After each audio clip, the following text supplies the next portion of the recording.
रमा एकादशी की कथा सुनाते हुए भगवान कृष्ण ने कहा, हे युधिष्ठिर, कार्तिक मास की कृष्ण पक्ष की एकादशी का नमा है। इसकी कथा ऐसे प्राचीन काल में मुचकंद नामक एक राजा, सत्यवादी और भगवान विष्णु का परम भक्त थे।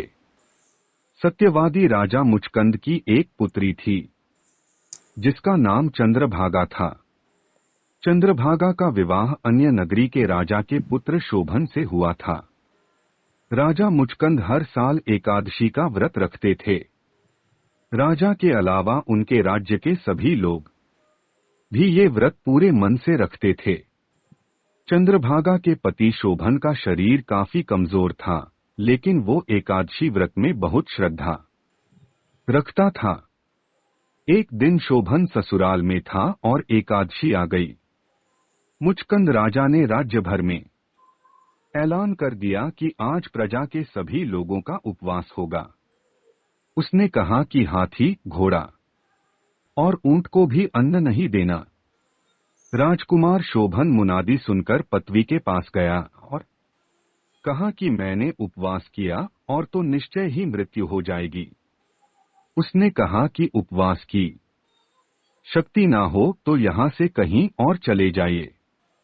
पत्नी के कहने पर शोभन ने एकादशी का व्रत किया। दिन भर प्यासा रहा, रात को जागरण भी किया, लेकिन सुबह पारण के समय अपने प्राण त्याग दिए। व्रत के प्रभाव से अगले जन्म में उसे हिमाचल पर्वत पर रत्न जड़ित उत्तम नगर मिला।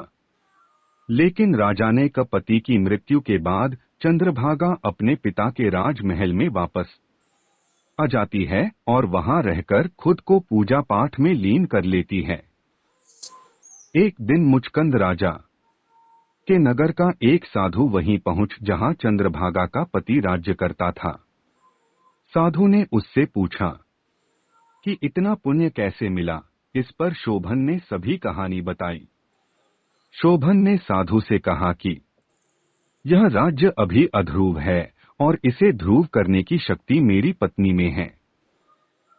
साधु ने वापस आकर चंद्रभागा को सारी कहानी बताई और ये बात सुनकर चंद्रभागा को बेहद प्रसन्नता हुई और वो शोभन से मिलने के लिए जाती है।